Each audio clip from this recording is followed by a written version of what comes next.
this step, you will assign a random value to the predictor variable, similar to how you may have already done it in the hot potato program.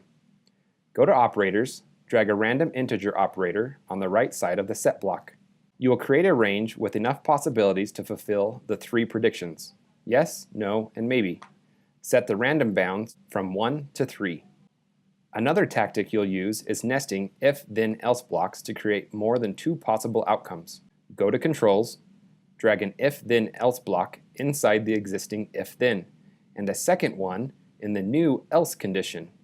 Now you have 3 possible outcomes. Now you need to program each prediction. Let's start with a yes prediction. Go to Comparators and drag an equal to comparator into the first true field. Go to Variables and drag the predictor variable in the left side of the comparison. Change the 0 on the right of the comparison to 1. 1 will represent yes. Now let's add a speak block and type yes. Also, add a set color block and set it to green. Last, add a celebratory motion for yes. Go to Controls, drag a loop block, and set the loop count to 6. Let's add some motion by dragging 2 raw motor blocks.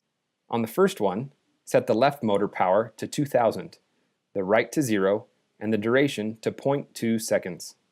On the second one, set the left motor power to 0, the right to 2000, and the duration to 0.2 seconds. Now you have a clear yes prediction. On to building the maybe prediction. Go to Comparators and drag an equal to comparator into the second true field. Go to Variables and drag the predictor variable in the left side of the comparison. Change the 0 on the right of the comparison to 2. 2 will represent maybe. Now add a second speak block and type maybe. Add a set color block and set it to yellow. Last, add a confuse motion for maybe. Drag a spin block to rotate 1,440 degrees over 2 seconds. Now you also have a clear maybe prediction. Finally, let's create the no prediction. The only number left in our random range is 3, so 3 will represent no. Add a speak block and type no. Also, add a set color block and set it to red.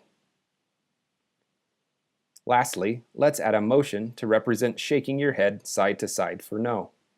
Go to Controls and add a loop block and set the count to 5. Drag 2 spin blocks inside the loop. Change the first spin block to 180 degrees and 0.2 seconds. Change the second one to negative 180 degrees and 0.2 seconds. Now you have our third and final prediction, answering no. You're almost there. Continue to step 3 to learn how to reset the fortune teller after each question.